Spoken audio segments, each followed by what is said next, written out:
नमस्कार दोस्तों, एक बार फिर से मैं आप लोगों का स्वागत करता हूं अपने YouTube चैनल डॉट सॉल्वर पे। पिछली वीडियो की तरह मैंने इस वीडियो में जीके का आप लोगों के लिए काफ़ी महत्वपूर्ण क्वेश्चन लेकर आया हूं, जो कि हम लोगों को काफ़ी उलझन में डालती है। अगर किसी भी एग्जाम में जीके का क्वेश्चन आता है तो निश्चित ही इस सेशन से आप लोगों को 2 या 3 क्वेश्चन देखने को ज़रूर मिलेगा। इसलिए इस सेशन को लास्ट तक देखें। वीडियो थोड़ी लंबी होगी, लेकिन कृपया करके आप लोग लास्ट तक देखें। 1 या 2 नंबर आप लोगों का फिक्स हो जाएगा। चलिए आज का सेशन शुरू करते हैं। शुरू करने से पहले आप लोगों से रिक्वेस्ट है कि प्लीज़ मेरे चैनल को लाइक, शेयर एंड सब्सक्राइब जरूर करें। तो चलिए आज का सेशन शुरू करते हैं। आज एक सिंगल वीडियो में मैंने आंग्ल मैसूर युद्ध, आंग्ल बर्मा युद्ध, आंग्ल मराठा युद्ध, आंग्ल अफगान युद्ध, आंग्ल नेपाल युद्ध, आंग्ल सिख युद्ध, ये सभी टॉपिक को कवर करने का प्रयास किया हूँ। सो इसलिए आप लोग लास्ट तक बने रहिए। आज के सेशन से आप लोगों को काफ़ी फ़ायदा पहुँचने वाली है। तो चलिए आज हम लोग पहले शुरू करते हैं आंग्ल मैसूर युद्ध से, उसके बाद एक एक करके सारे टॉपिक को कवर करते जाएंगे। तो चलिए आंग्ल मैसूर युद्ध से शुरू करते हैं।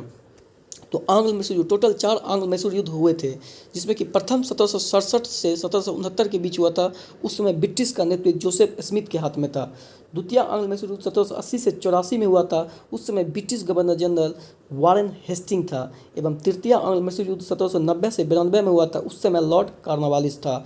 चतुर्थ आंग्ल मैसूर युद्ध के समय 1799 में हुआ था। उस समय ब्रिटिश गवर्नर लॉर्ड वेलेस्ली था। इसी तरह चारों युद्ध हुए थे, और इससे किसी भी एग्जाम में क्वेश्चन आने का चांस अधिक रहता है। इसमें आपको इस तरह से क्वेश्चन पूछेंगे कि प्रथम आंग्ल मैसूर युद्ध कब हुआ था, उस समय ब्रिटिश गवर्नर कौन थे। तो इसलिए आप लोग इसे हमेशा ध्यान में रखिएगा।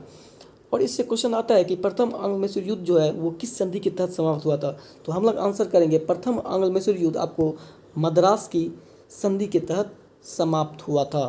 प्रथम आंग्ल मैसूर युद्ध आपको मद्रास की संधि के तहत समाप्त हुआ था। वहीं पूछता है कि द्वितीय आंग्ल मैसूर युद्ध किस संधि के तहत हुआ था समाप्त, तो यह मंगलोर की संधि के तहत समाप्त हुआ था। और तृतीय आंग्ल मैसूर युद्ध श्रीरंगपट्टनम की संधि के तहत समाप्त हुआ था। एक दो क्वेश्चन इससे एक्स्ट्रा ये आता है कि टीपू सुल्तान की मृत्यु किस आंग्ल मैसूर युद्ध के समय हुई थी। तो आप लोग हमेशा याद रखिएगा, चतुर्थ आंग्ल मैसूर युद्ध के समय टीपू सुल्तान की मृत्यु हो गई थी, जो कि 1799 में हुई थी।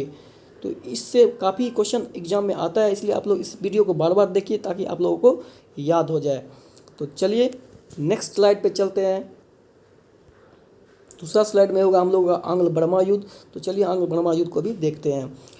तो आंग्ल बर्मा युद्ध, टोटल 3 आंग्ल बर्मा युद्ध हुए थे, जिसमें कि प्रथम आंग्ल बर्मा युद्ध 1824 से 1826 के बीच हुआ था। उस समय British governor general Lord Amherst था। द्वितीय आंग्ल बर्मा युद्ध 1852 ईस्वी में हुआ था, जिस समय ब्रिटिश गवर्नर का नेतृत्व लॉर्ड डलहौजी के हाथ में था। इसी प्रकार तृतीय आंग्ल बर्मा युद्ध 1885 से 1888 में हुआ था। उस समय ब्रिटिश का नेतृत्व लॉर्ड डफरिन के हाथ में था। प्रथम आंग्ल बर्मा युद्ध यांडबू की संधि के तहत समाप्त हुई थी। द्वितीय आंग्ल बर्मा युद्ध के समय लोअर बर्मा और पीयू को अंग्रेजी राज में मिला लिया गया था। तो ये सब ध्यान में रखिए, क्योंकि ये सब क्वेश्चन बार बार रिपीट होते हैं। और तृतीय आंग्ल बर्मा युद्ध के समय, जो कि डफरिन के समय में हुआ था, उस समय बर्मा का अंग्रेजी राज में अंतिम रूप से विलय हुआ था। तो ये सारे के सारे इंपॉर्टेंट क्वेश्चन हैं। सो इसलिए आप लोग इस क्वेश्चन को याद रखिएगा और वीडियो को बार बार देखिए ताकि आप लोग को भी याद हो जाए। तो चलिए नेक्स्ट स्लाइड की ओर चलते हैं। आंग्ल मराठा युद्ध, तो टोटल 3 आंग्ल मराठा युद्ध हुए थे, जिसमें कि प्रथम आंग्ल मराठा युद्ध 1775 से 82 ईस्वी में हुआ था, जिस समय ब्रिटिश गवर्नर वारेन हेस्टिंग था। और द्वितीय आंग्ल मराठा युद्ध 1803 से 1805 के बीच हुआ था, जिस समय ब्रिटिश गवर्नर का नेतृत्व लॉर्ड वेलेस्ली कर रहे थे। एवं तृतीय आंग्ल मराठा युद्ध 1817 से 1819 के बीच हुआ था, जिस समय ब्रिटिश गवर्नर का नेतृत्व लॉर्ड हेस्टिंग कर रहे थे। प्रथम आंग्ल यहाँ पे मैसूर होगा, नहीं मैसूर की जगह पे मराठा होना चाहिए, यहाँ पे मैसूर मिसप्रिंट हो गया था। तो प्रथम आंग्ल मराठा युद्ध जो है आपको सूरत की संधि के तहत समाप्त हुई थी। एवं द्वितीय आंग्ल मराठा युद्ध सलवाई की संधि के तहत समाप्त हुई थी। और तृतीय आंग्ल मराठा युद्ध पुणे की संधि के तहत समाप्त हुई थी। तो ये सारे को आप लोग ध्यान में रखिएगा, ये सारे ही इंपॉर्टेंट क्वेश्चन है। इससे एग्जाम में अक्सर क्वेश्चन देखने को मिलते हैं। बस मैंने क्या किया, तो बस एक जगह सारे इस टाइप के जितने भी क्वेश्चन है उसको एक जगह कलेक्ट कर दिया है, जो कि आपको पूरे यूट्यूब पे और कहीं किसी भी बुक में एक जगह देखने को नहीं मिलता है। इसलिए मैं, ताकि आप लोगों का कन्फ्यूजन क्लियर हो सके, इसलिए मैंने इसको एक वीडियो में एक जगह कर दिया है। और हो सकता है अगर आप लोग ये देखिएगा, बार बार देखिएगा तो आप लोग को याद हो जाएगा। तो चलिए नेक्स्ट स्लाइड की ओर चलते हैं। चौथा जो है आप लोग का आंग्ल अफगान युद्ध। तो प्रथम आंग्ल अफगान युद्ध जो है आपको 1839 से 42 ईस्वी में हुआ था, जिस समय ब्रिटिश गवर्नर लॉर्ड ऑकलैंड था। एवं द्वितीय आंग्ल अफगान युद्ध 1878 से 1880 ईस्वी में हुआ था, जिस समय ब्रिटिश का गवर्नर लॉर्ड लिटन था। एवं तृतीय आंग्ल अफगान युद्ध 1919 में हुआ था, जिस समय ब्रिटिश गवर्नर लॉर्ड चैम्सफोर्ड था। तो ये हमेशा आप लोग ध्यान में रखिएगा। चलिए नेक्स्ट स्लाइड की ओर चलते हैं।